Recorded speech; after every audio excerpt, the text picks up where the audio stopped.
এই স্টেজে যারা আছেন, বিশেষ করে দুজন উপদেষ্টা মহোদয় আছেন, আমি হতাশ হয়েছি। আজকে এইখানে যেই উপদেষ্টা মহোদয়ের থাকার কথা, স্বাস্থ্য উপদেষ্টা, উনি থাকলে ভালো হতো। তো আমি জানি না স্বাস্থ্য উপদেষ্টা, উনি তো মানুষ ভালো, কিন্তু উনি অসুস্থ, তো উনি পুরো জাতির স্বাস্থ্য কি করে ঠিক করবেন? তো মানে কষ্টের ব্যাপার হলো যে আজকেও আমাদেরকে সকালে খুব বোল্ড হয়ে বলতে হয় যে ঢাকা মেডিকেলের মর্গে যে 6টা লাশ এখনো শহীদদের পড়ে আছে, সেটা 5 তারিখের আগে রাষ্ট্রীয় সম্মাননায় দাফন করতে হবে, নইলে আমরা আবার এই ঘেরাও করব। তারপর সরকার থেকে জানানো হয় যে 4 তারিখে সেটা করা হবে। রায়েরবাগে যে প্রায় 1.5 শতাধিক, আমরা বলছি বেওয়ারিশ লাশ, আসলে কি তারা বেওয়ারিশ? এই শহীদদের বাবা আছে, মা আছে, ভাই আছে, বোন আছে।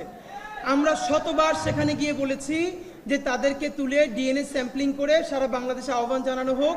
কোন বাবা, কোন মা, কোন সন্তান তার পরিবারের এই লোকটার জন্য তাকিয়ে আছে, তারা ডিএনএ স্যাম্পলিং করে অন্তত বুঝুক। আমরা একটা পরিবার এমন পেয়েছিলাম, জাহিদও ছিল, ওকে আমরা পরে নাম্বার দিয়েছিলাম তাকে ইন্টারভিউ করবার জন্য। আমরা ইনকিলাব মঞ্চ থেকে সর্বপ্রথম যখন সেইখানে বেওয়ারিশ লাশের ওখানে কবর জিয়ারত করতে যাই, তারপরে গিয়ে দেখি যে শহীদ মাহিন, ট্রাক চালক, 28 বছর বয়স, শহীদ মাহিনের মা আর তার স্ত্রী ছোট্ট একটা পাসপোর্ট সাইজের ছবি নিয়ে সব জায়গায় ঘুরছে। সর্বশেষ সে আঞ্জুমান মুফিদুল ইসলাম থেকে জেনেছে যে এই রায়েরবাগ যে কবরস্থান, সেখানে গণকবরের মধ্যে তার সন্তানের দাফন দেওয়া হয়েছে, কিন্তু তখন তার স্ত্রী সন্তান সম্ভবা। তো মাহিনের মা বলছে যে বাবা, আমি চাই যে আমার যে নাতিটা দুনিয়ায় আসবে, ও যেন ওর বাবার কবরের পাশে দাঁড়িয়ে কোনোদিন মনোজাত করতে পারে, আমার বাবা দেশের জন্য জান দিছিল। আমি তো জানি না আমার সন্তানের লাশ এখানে কোথায় আছে। তো এখন আজকে সরকার দেখলাম সম্ভবত বলেছে এই উদ্যোগ নিতে হবে। তো আমি বুঝি না যে আমরা এইরকম ছোট প্রেশার গ্রুপ, আমাদের ওয়েস্টের পিএইচডি নাই, এখন উপদেষ্টা পরিষদে যারা আছেন মাশাআল্লাহ অনেকের 2-3টে করেও পিএইচডি আছে। এত পিএইচডি দিয়ে কি হয় যে এই সাধারণ বুঝগুলো যদি না থাকে? তো এরপরেও এই সরকারকে বিশেষ করে যেটা ধন্যবাদ, এই যে জনতার সামনে বসিয়ে উপদেষ্টাদেরকে বলা যায় এবং তারা হাসি মুখে গ্রহণ করেন, অন্তত প্রচন্ড চিৎকার করলেও তারা কারেকশন নেন।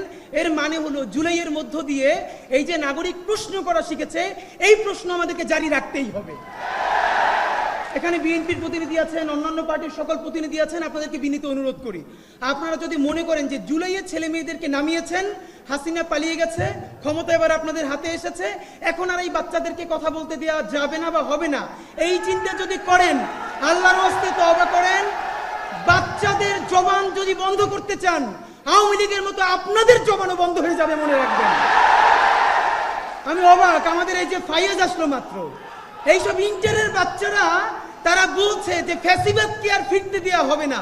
এই ছেলেটা তো আজ পর্যন্ত তো অনেক কথা বললাম, শেষের 1 মিনিটে আপনাদের কাছে শুধু বিনীত অনুরোধ ভাইয়েরা আমার, বিএনপি যা ইচ্ছে করুক, জামাত ইসলাম যা ইচ্ছে করুক, বিএনপি জামাত বা অন্যান্য কোন দলের আহ্বানে লক্ষ লক্ষ মানুষ রাস্তায় নামছিল না, নামছিল তার ইন্টারের ছেলেটা, 8-9 বাচ্চাটা, ভার্সিটি পড়ুয়া ছেলে মেয়েটার রক্তাক্ত শরীর যখন রাজপথ রাঙিয়ে দিয়েছে, তাদের জন্য নেমেছে। কিন্তু আফসোস, আমাদের ভাই বোনেরা অনেকে করাপ্টেড হয়ে যাচ্ছে। আমি কোনোভাবে ভেবে পাই না আমার যেই ভাই 400 টাকা 500 টাকার টি শার্ট পরতে 1 বছর আগে, সে এখন 5000 টাকার টি শার্ট কোত্থেকে পরে? একটা অ্যান্ড্রয়েড সেট ব্যবহার করতে যা ধার করতে হতো, তার হাতে এখন আইফোন কোত্থেকে আসে, এটা বলতে হবে। সুতরাং বিএনপি যদি চাঁদাবাজি করে, জামাত যদি করে, তাদের বিরুদ্ধে আমরা বলবো, এর মানে এই না এই জুলাইকে যদি কেউ বিক্রি করে দিয়া নতুন বাইক কেনে, আইফোন চালায়, ফ্ল্যাট কেনে, তারে আমরা ছাইরে দেওয়ার মালিকানা দেই না। সুতরাং এই নতুন বাংলাদেশের রাজনীতি হবে শতভাগ সততা এবং ইনসাফের রাজনীতি। সুতরাং এই ভ্যানগার্ডকে অনুরোধ করি ভাইরা আমার, বাংলাদেশের সামনে অনেক কঠিন পরীক্ষার সামনে, সেই পরীক্ষায় আমাদের অন্তত এমন কিছু মুখ লাগবেই লাগবে, 18 কোটি মানুষ চক্ষু বন্ধ করে যেন বলতে পারে দুনিয়া উল্টে যেতে পারে, কিন্তু এই ছেলে কয়টা, এই মেয়ে কয়টা জীবনেও করাপশন করবে না, দেশ অন্য কারো কাছে বিক্রি করে দিবে না। সুতরাং এই জুলাই ওয়ারিয়ার্সের কাছে আমাদের যেসব ভাই বোন আছেন, আসেন রাষ্ট্র যা যা সংস্কার করে করুক। আমি আজকে আপনাদের সামনে ওয়াদা করছি, পারলে আমরা 100 জন ওয়াদা করি যে সবাইকে নিজের সংস্কার করি চলেন।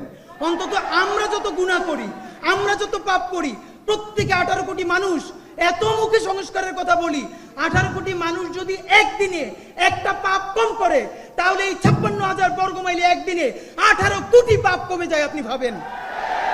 কিন্তু আমরা সবাই অন্যের সংস্কার করি, নিজের সংস্কার চাই না। সুতরাং চলেন এই আরেকটা কথা প্লিজ, কেউ নিজেরে ফোন দিয়ে বলে ভাই আমি একজন জুলাই যোদ্ধা, এটাকে মুক্তিযোদ্ধা ব্যবসার মতো ভাই, এ কি? ফোন দিয়ে বলবে আপনি কে, বলে ভাই আমি একজন জুলাই যোদ্ধা, মানে কি? কোন জুলাই যোদ্ধার মধ্যে এইসব বলা চলবে না। সবাই বাংলাদেশের নাগরিক। আপনার সমস্যা থাকলে নাগরিক প্রশ্ন ডিল করবেন, জুলাই যোদ্ধা নিয়ে এক্সট্রা কোনো অ্যাডভান্টেজ নিতে কাউকে দেয়া হবে না। সুতরাং যেই জুলাই শুরু হয়েছিল, ভবিষ্যতের ইনসাফের বাংলাদেশ বিনির্মিত হওয়ার আগ পর্যন্ত আমাদের জান পরাণ দিয়ে হলেও সেই জুলাই চলছে, সেই জুলাই চলবে। বাংলাদেশ জিন্দাবাদ।